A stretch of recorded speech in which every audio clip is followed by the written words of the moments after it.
So that's me.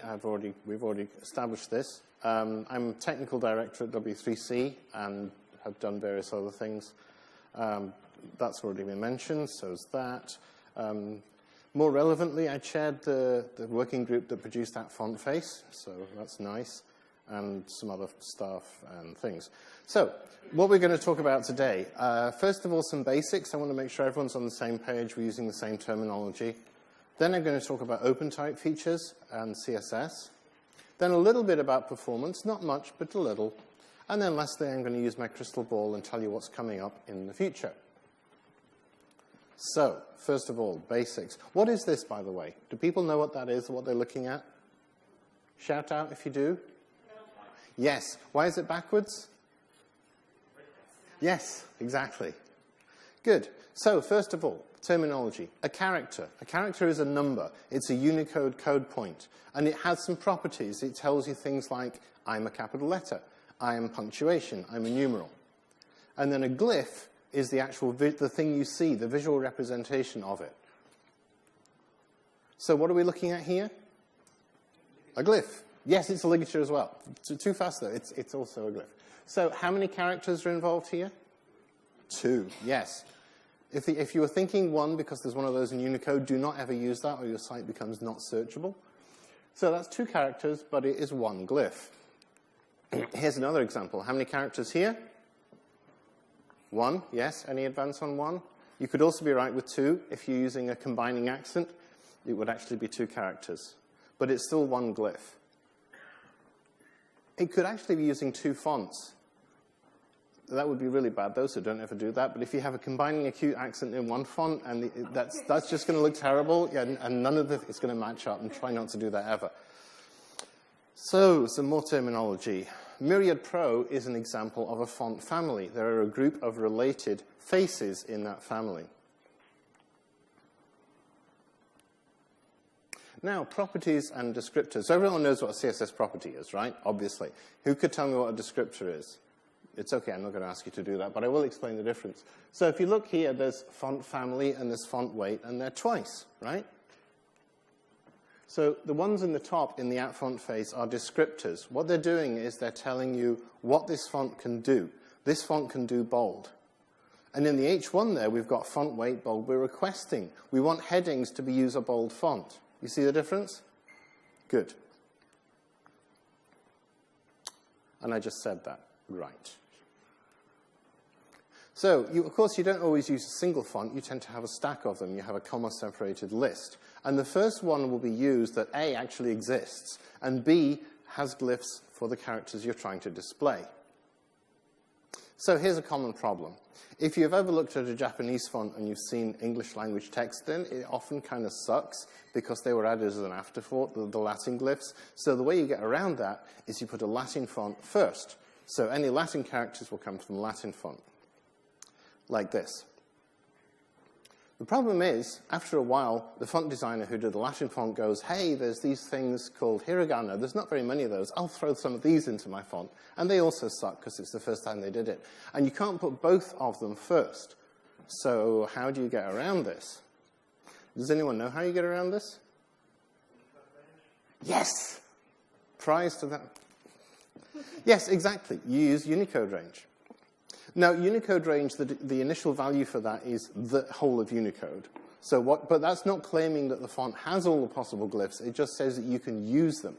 What Unicode range does is it lets you restrict the range. So here's an example of Unicode range in use. As you can see, this range here covers yen, then kanji, then hiragana, and then katakana, as you can tell from the numbers. Okay, I will now make my public apology.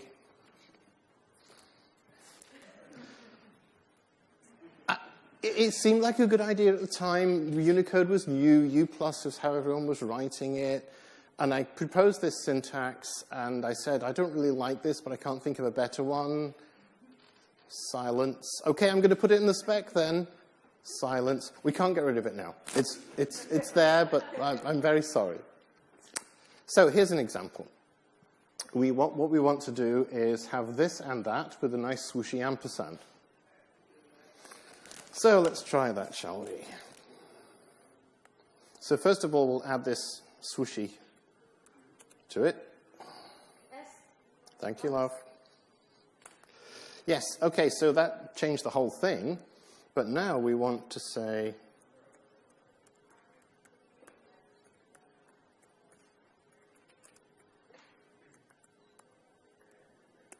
and it works. Good, lovely. Just to show you, you wouldn't want to have to put a span around that or anything. We're just using Unicode range. We get past that. So now, we've all got the basics under our belt. Let's go on to the interesting stuff. That's fairly interesting. So OpenType features are basically the range of adjustability of a font, some optional features.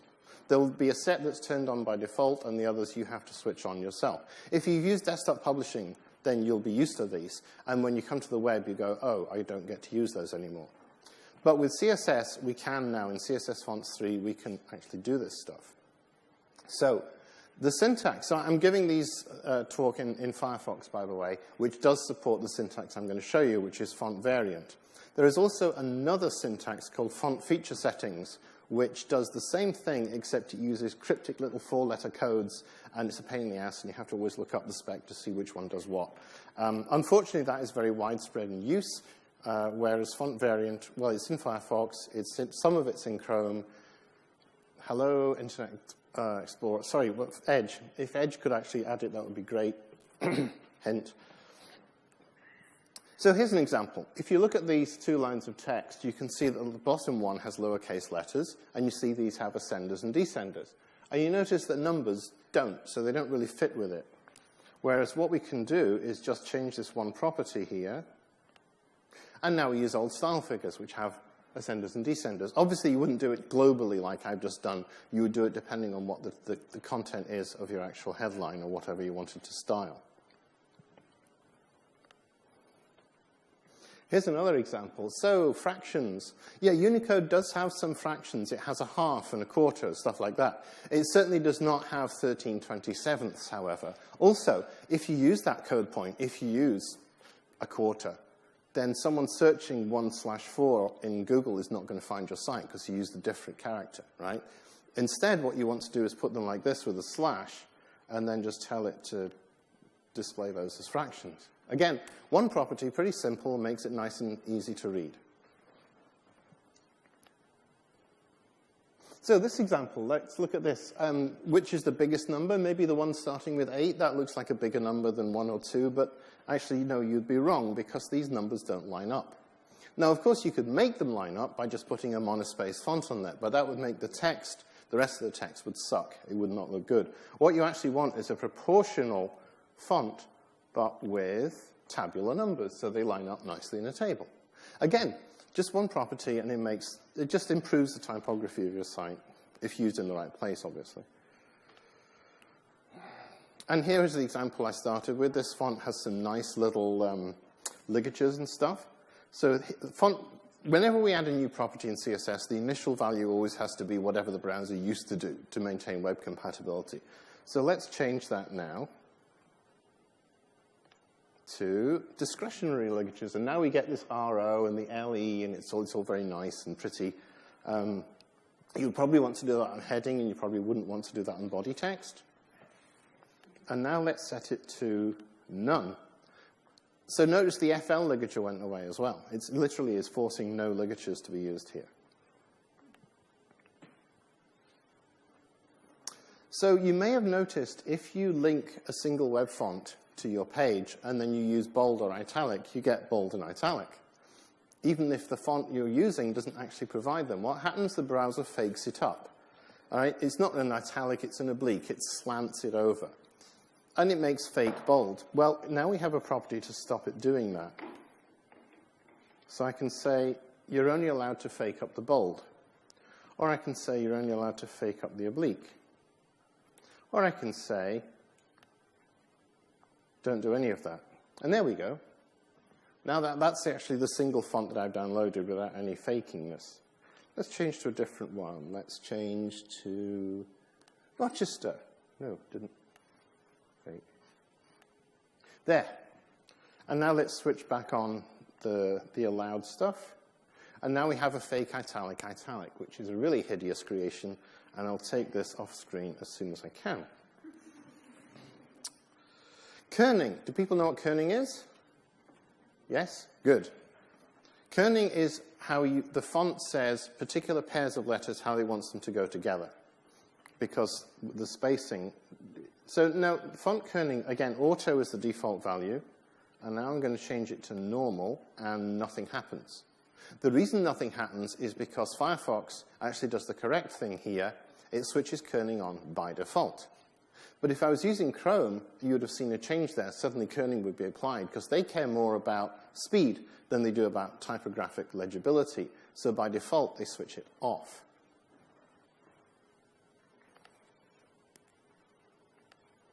And that's none. That's switching it off. That's what it looks like with it off. So this is actually a handy little property if you want to normalize what things look like, what your site looks like across different browsers. If you set font kerning, then they all do the same. And it's different from letter spacing, right? Letter spacing is a constant increment added to all the letters. And yes, you can make it negative. Way negative. If you don't ever do this. Right. Performance. The first thing you can do to have better font performance is to subset the font. And this is a screenshot from Font Squirrel, but lots of different sites that provide fonts will do this for you. So for example, if your site only has sections in European languages and the font you're using covers Chinese, you can save a lot of space just by telling it to drop the Chinese characters. You can also try to subset some of the other open type tables apart from the glyphs. Use extreme caution. If you do that, it's very easy to break stuff. Like you think it looks okay and it's smaller, but now Arabic doesn't work and it's all separate letters rather than joined up letters, that sort of thing. Use a tool that does it. These slides are online on my GitHub, and I've got links here to some tools that will do that for you. The other thing you can do is, instead of sending an open type or a true type font, you can use something that's designed to be distributed on the web. So WOF1 was the first example. When I first started getting involved in fonts, I would go to typography conferences, and there would be typographers get up on stage, and they'd say, oh, we are the last generation of typographers. The people on the web will steal all our livelihood. My children will starve, etc., etc. And meanwhile, the browser guys will say, those people over there, they want DRM on the web. It's terrible. They're going to force us to be policemen. And actually, they had a point. You know, Digital Millennium Copyright Act, you can be an accessory to infringement. So if a browser displays a font that's not allowed to be used on a particular website, are they an accessory? Could they have, like, financial penalties? It was a reasonable thing. Then we actually got those two groups to talk to each other.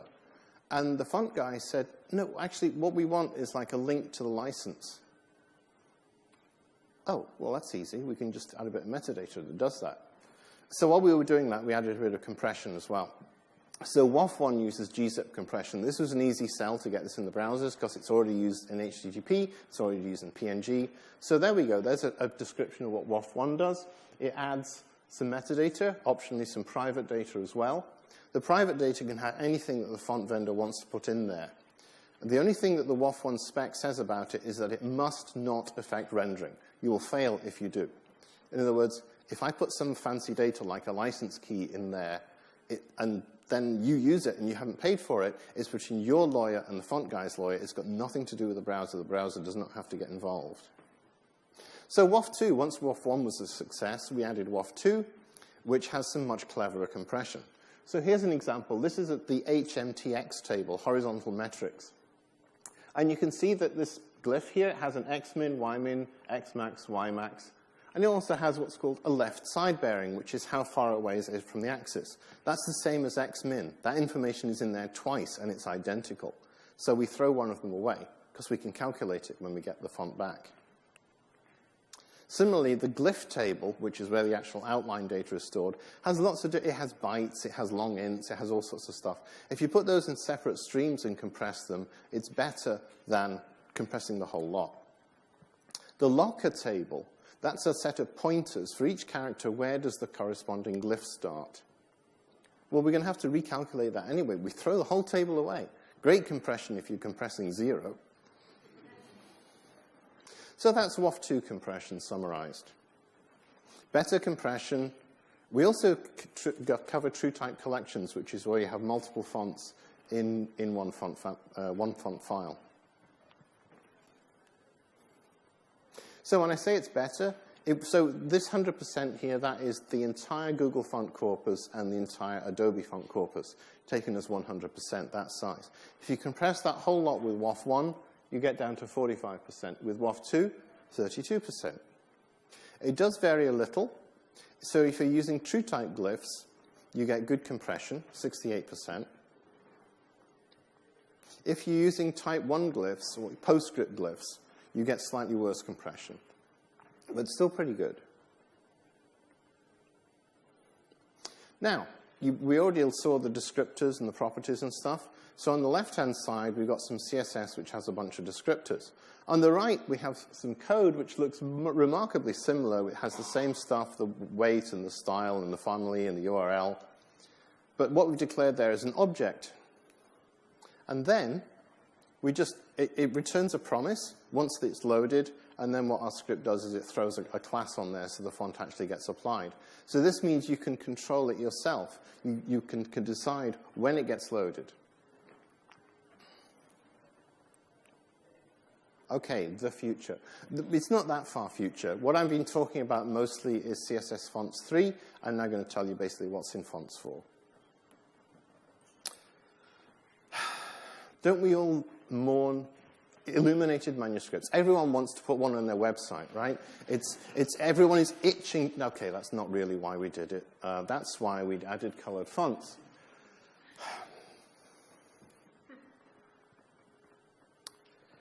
So this reminds me, there was a typography conference I went to, and the guy showed these amazing, like the length of this stage, painted cloth things, because there's this tradition in India of sign painting, where people actually hand paint the signs. And it's kind of a dying art, because now it's cheaper to just get it done on a vinyl printer or something. So this guy was wandering around talking to these people, these traditional painters, and getting them to design fonts for him. And they're like, well, we don't have computers. That's fine. You can paint them out for me as you normally do. So they provided them all in full color, like they would normally. And he's like, oh, you can't do that. You can't put that in a font. Well, now you can, which is good. Like this. See? Not so fast. So this is the traditional way to do it. You stick all these in Illustrator. You give them all different colors. You carefully line them up. And when you go to print, no one can tell that you did that. On the web, you really can. You put the same text in 9 times, your search engine optimization goes down the tubes, because you're not allowed to repeat text like that. However, as I mentioned, now you can. There are different ways to, in OpenType 1.7, you can have colored glyphs. There's actually 4 or 5 different ways to do that. And I'm only going to talk about 2 of them, because the others suck, because they are using bitmap fonts, and we shouldn't really be doing that. So here's the first one. It's called Color and CPAL, 2 new tables in the OpenType file. Color holds a stack of TrueType outlines. So instead of 1, it has multiple. And then CPAL has a color palette. It tells you what each outline, what color it uses. Just a solid color fill, nothing fancy. Like this. See? That's real text. I can select it. I can delete it, change it. Isn't that cool? Is it? Yes. No. No, it's not cool. It sucks. I put those colors in the font. That's not where they belong. They belong in the style sheet. So in CSS4, we have a font palette property. So fonts can have multiple palettes, like one for light backgrounds and one for dark backgrounds. Okay, cool. You get to select between them. More interesting, at font palette values, you can actually override or completely override individual values in the font palette. So that's much better. Now we actually get to put the colors in the style sheet. So here's another example. In OpenType, you can also have SVG glyphs. So who uses SVG fonts? Good. Don't ever do that. That was a kind of a quick hack that we did, because in the early days, especially on mobile phones before there were smartphones, there were no access to the fonts, and people wanted their SVG to have a font, and so we made this quick hack of SVG fonts. This is different. This is an OpenType file, except the glyphs are drawn using SVG. The same palette, but this time we've got what I just said. You can alter the palette. So here's an example. So both of these are supported by Mozilla, so they're actually displaying using the technologies I'm talking about here.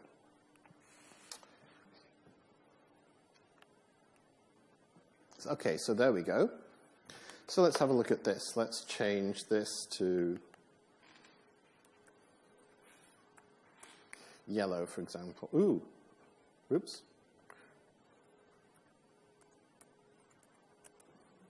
That's better.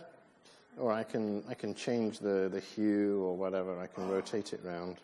There we go. This is fake, by the way. It's not actually implemented in Firefox yet, so I faked it up with a bit of script. But that shows you how that will work. You can see how this would work in your style sheet. So what it takes is @font palette values, then you give it a name. I call this autumnal because it's kind of autumnal colors. You can make it whatever you want. You say which font it applies to. You say which palette it applies to, because there could be multiple ones. And then you just override some or all of the palette values.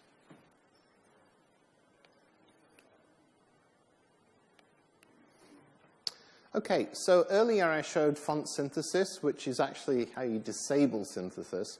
And I said you could get rid of fake bold and you could get rid of fake italic. In CSS4, you can also get rid of fake small caps. So when small caps exist in a font, they're designed to be small cap size. If the browser sees that you need small caps, but it doesn't have them, it takes the uppercase letter and it squashes it, which makes it kind of too thin and it doesn't really fit very well. So you might prefer to use this property and say disable small caps. So you can use that support, something like that. Disable small caps and instead use a different color, make it grayer or something like that, so it's capitals but a little less prominent. There are also some new, so remember the traditional font family values, the generic ones, serif, sans serif, fantasy. Has anyone ever used fantasy in a style sheet? I did once for a test, but apart from that, no, it's a stupid idea. But these ones are more relevant. So math, for example, means that you want whatever font is best at displaying equations. Useful. Emoji, obviously. Fangsong, so this is for Chinese. So we have serif and sans serif, and there are basically 3 categories in Chinese. There's one that looks kind of serify, it has the sort of bits at the end of the strokes, and one that's very blocky and looks like our sans serif, and there's one that's sort of in between, which they didn't get access to. So we've added that. Okay, a quick question. So I set font weight to 400, and then I use calc to set it to the result of 9 times 100. What do I get? Do I get 400? Or do I get 900? Hands up for 400. Hands up for 900. Hands up for who thinks this is a trick question. Yeah, the answer is 400. That looks like the value of font weight is a number. It isn't. If you look in the spec, it's one of a set of strings. 100 is one of those strings. 200, etc. Mainly because that's the way that the platforms, in particular Windows, did that, which kind of sucks. But we're changing that. In CSS4, font weight is actually a number and goes from 1 to 999, like the OpenType spec says it should. Much better. You'll see why that matters in a minute. Variable fonts. Who's heard of variable fonts? Yes, good, nice.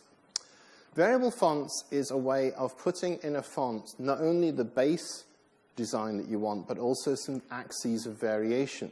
So, for example, you can cover a range of weights, or a range of widths, condensed, expanded, or the slant, or whether it has optical sizing, which means that a big version and a small version actually use somewhat different designs. And the most interesting one, custom. You can have a custom axis to do basically whatever you want. And so the interesting thing is that you download a single font and you say how you want it to be used, like this. So here's an example. Oh, look, it's changing. It's going from a light to a heavier weight. And also the X height is changing as well. So that's quite interesting. How do we do that? Like this. So look at the descriptors firstly. You notice they now have 2 numbers. This one says font weight goes from 100 to 900, meaning it can do anything in between. Font stretch So font stretch is another of my apologies. There isn't really a word in English for condensed and expanded and all the ranges in between. So I called it font stretch. And everyone thinks that means it takes the font design and stretches it. It doesn't. And typographers telling me, why do you have that? And I'm telling them what it does. They're like, why do you have such a sucky name? It's like, well, again, I asked and no one had a better name, so that's what we're stuck with. And font style, it can do any slant between -10 degrees and 40. Okay. And then, in the actual properties, we say what value we want. We want a font weight of 234. It's no longer restricted to multiples of 100. We can have any weight we want. And we want a slightly condensed, and we want it obliqued. Unfortunately, at the moment, you have to do this using these hideous font variation settings with their cryptic stuff, which is horrible. And notice the weight is 2.4. No, because it goes from 0 to 3.2. Not 0 to 999 like it should do. But okay, that's fine. We can deal with this. This is very early on. So if you're using Safari Technical Preview on OS X, or if you're using Chrome 62 and above on Windows or OS X, then it will work. On the others, not yet. Firefox, not yet. And you can animate it as well. So there's an example. We're animating font variation settings, so the weight will go from 0.3 to 3.1. Yeah, the syntax here is a bit sucky, but there we are.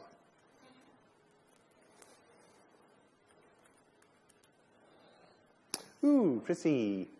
So this is Chrome. I'm switching from Firefox to Chrome, and you can see a gratuitously animated example which has taken the same font and used it to produce 3 different weights. This is a tape. There's a famous. People used to paint horses and they didn't know how they actually ran because they didn't have cameras. And once they had cameras, they figured out how they worked. And this is using G-sub to substitute glyphs to produce a running horse. It's fun. Oh, this is a more reasonable example.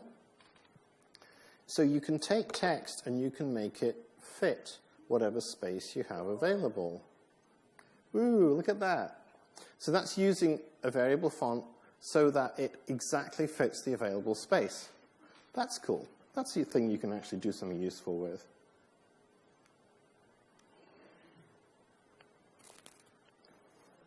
Or you can do stupid shit like that. This is basically, this font has a single animated square, and it makes everything else from that. Yeah, it's fun. This was a more serious example. So you notice that as this gets bolder, the line down the middle starts getting in the way. It's not very clear. So beyond a certain point, it drops it and just has it at the top and bottom and makes it clearer. So it's not just animating weight or whatever that variable fonts can do. It can do all sorts of nice stuff and generally improve things. Ah, now look at this example. So the weight is being animated, and the height of the central bar is being animated, and the spacing is being animated. The end result is, wherever you go in this design space, it takes the same amount of space. So you can animate it without reflowing, or you can actually make it as part of a responsive design so that it fits the available space. So Jason Parmental, who wrote a book on responsive design, said that he thought this was the variable fonts, the most significant development for design on the web since responsive design itself. He thinks it's going to produce a whole new revolution in responsive design just by using these. And that's me. I have finished. Any questions?